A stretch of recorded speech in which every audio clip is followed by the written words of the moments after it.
Almost sounded like a little organ there.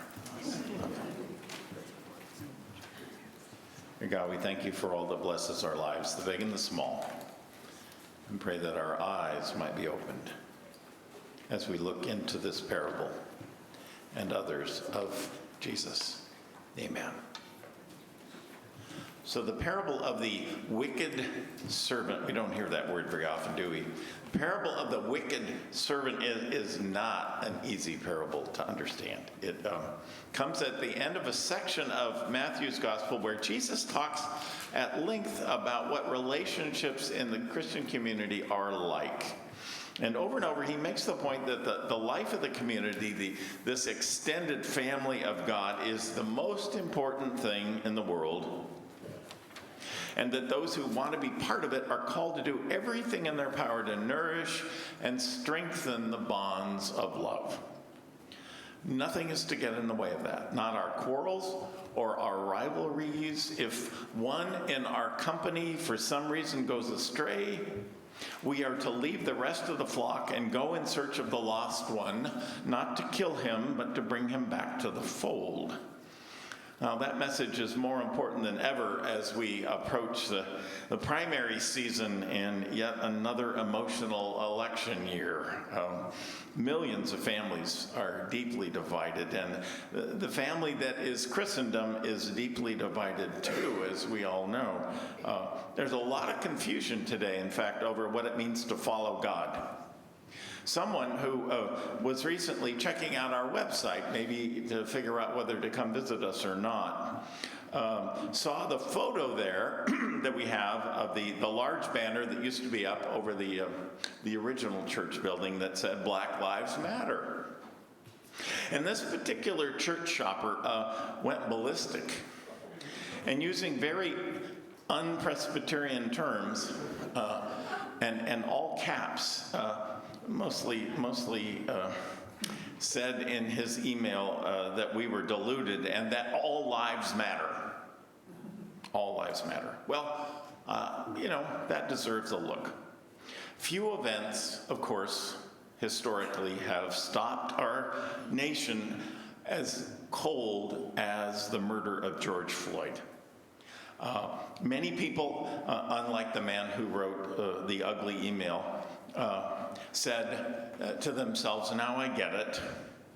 Now I understand what black people have been saying all my life. I was, in fact, in Minneapolis in July, and I drove by the site of his murder, and it's still a shrine. I mean, it's a live religious place full of emotion and fresh flowers.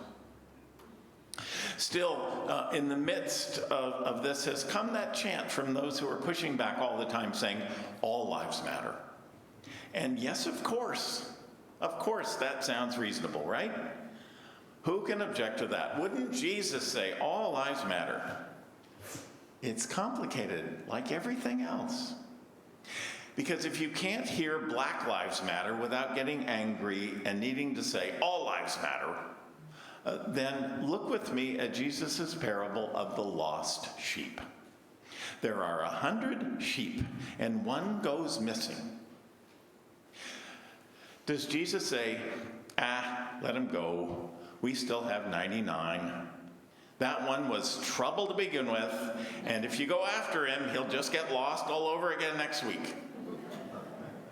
No, the shepherd in Jesus' parable leaves the 99 who complain, that's important in the story, who complain saying, don't we matter? The shepherd doesn't hesitate though. He goes after the one. The others whine, what about us? Don't you care about us?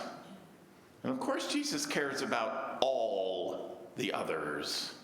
However, there is one who is in huge trouble and needs his attention. The one who grew up in impossible circumstances, maybe, who gets preyed upon whenever he's out and about, who's always glancing over his shoulder to watch his back. This one needs special looking after. So look, the same Jesus who went after the lost sheep would, of course, take George Floyd in his loving arms, and also all our police forces who are doing their best to show us a kind, publicly spirited face, but find opposition within their own ranks because they do that. The gospel of Jesus, as is made clear in his parables, is kind of complex. That's because life is complex. And the easy answers and the slogans, they sound good on the top. But when you look at them, they're as hollow as anything. Now, let's look at the equally complex parable set for us today. The one about the wicked servant. Here, Peter becomes concerned about what exactly will be required of him. He's looking for a guideline, a limit, a boundary line as to how far he has to go when it comes to forgiving other people. He's like the lawyer who once came to Jesus and said, "Who is my neighbor?" Not to find out who he could help, but why? In order to be able to keep the bar as low as possible for himself. Is my neighbor just the guy next door? I hope so, because I sure don't want to help anybody else on my block. "Lord," Peter asks Jesus, "how often shall my brother sin against me and I forgive him? As many as 7 times? No doubt thinking 7 is a lot. But Jesus will have none of it. "I tell you, not 7, but 70 times 7. Do the math."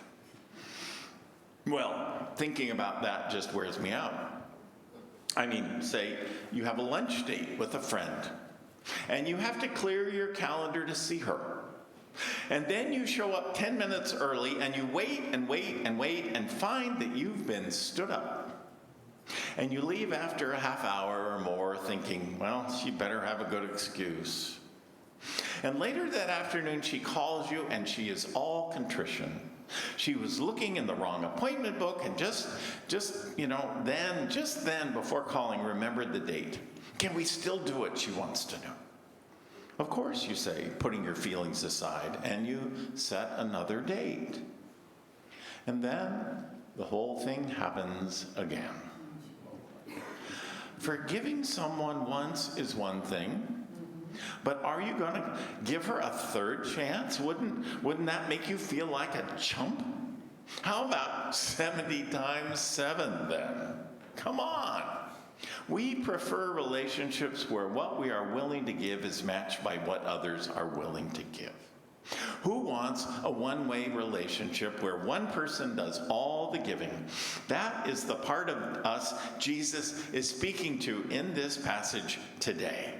The part that lives by common sense and common courtesy and expects the same from everyone else. Damn it. So, as he often does, Jesus answers Peter's question with a story about a king who wants to settle accounts with his servants, many of whom owe him money. And he begins with one who owes him this tremendous debt.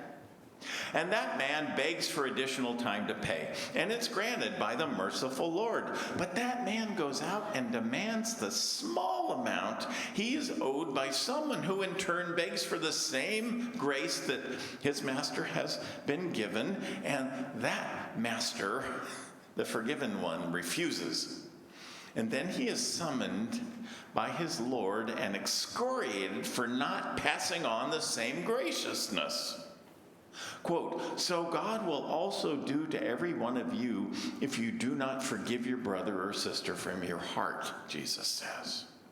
Now, on the surface, that sounds like a lesson about the golden rule.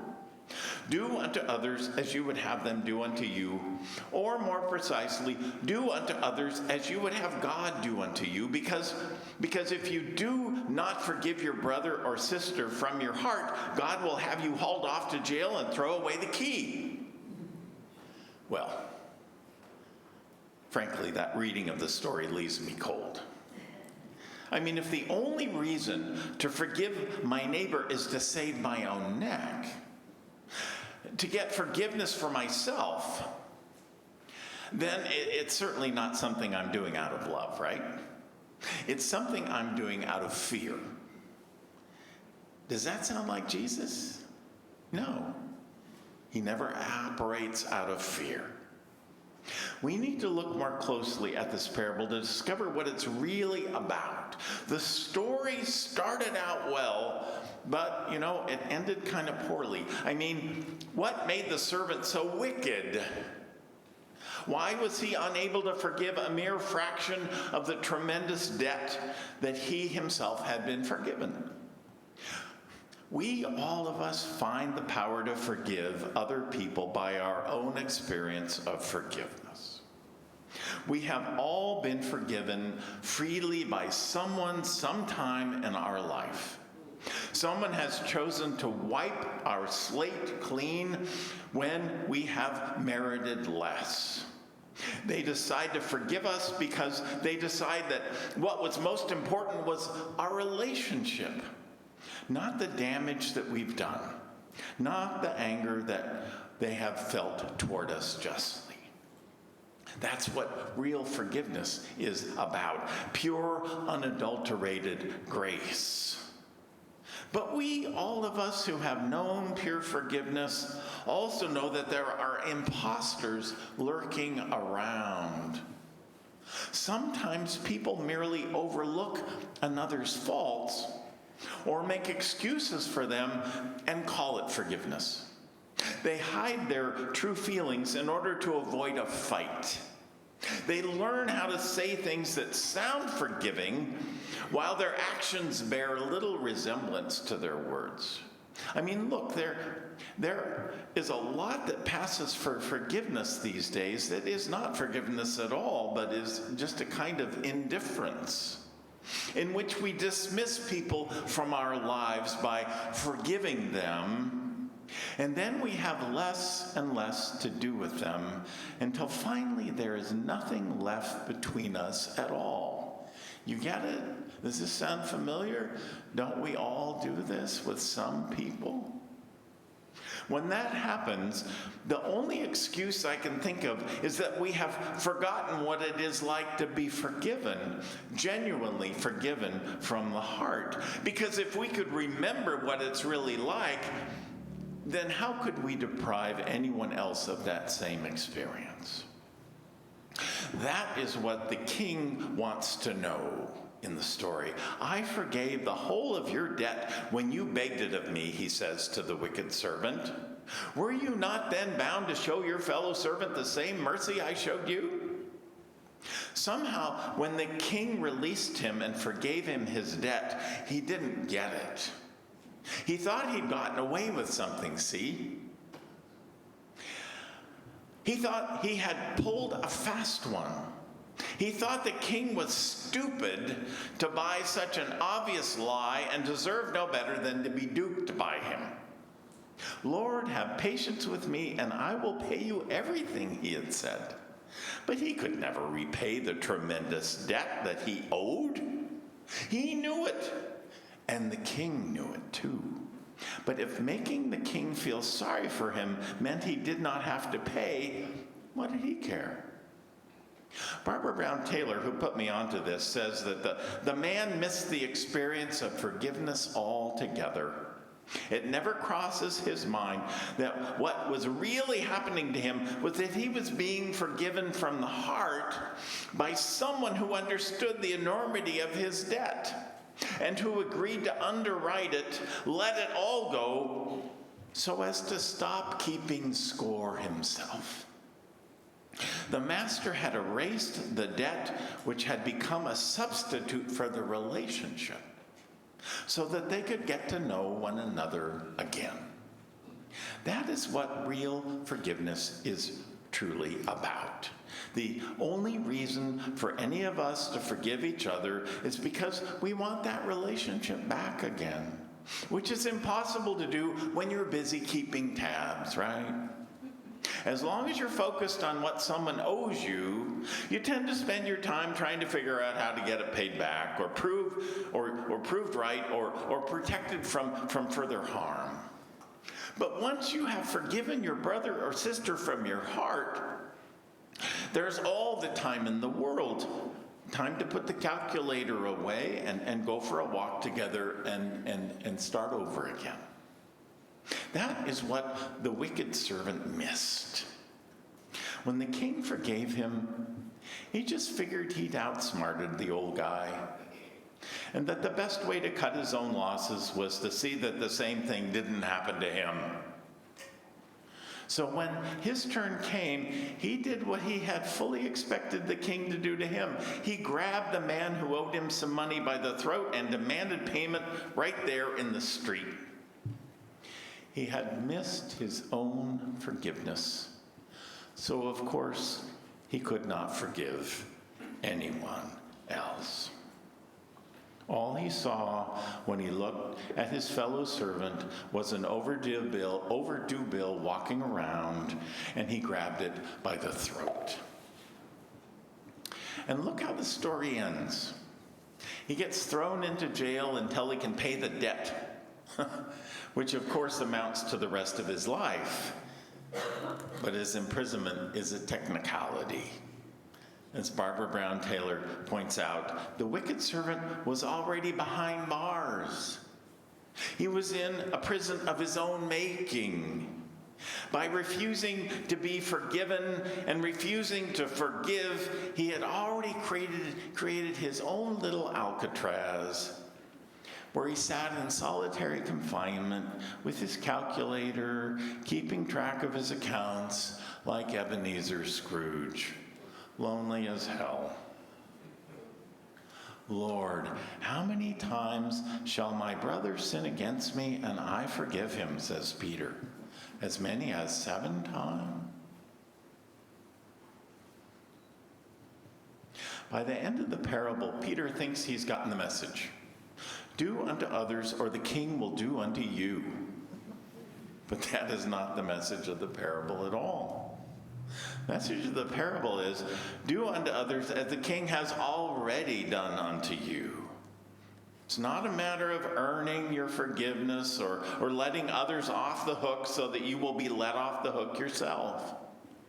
It's a matter of understanding the tremendous debt you have already been forgiven. That someone to whom you owe everything, your life, breath, your beautiful blue eyes, your fondness for fresh avocados, the pleasure you take in the moon and the stars, all the loves of your life, someone who has given and given and given to you, who has gotten so little back in return, has examined your enormous debt in detail and knows from your credit rating that the chance of you paying it all back in your lifetime is next to nothing.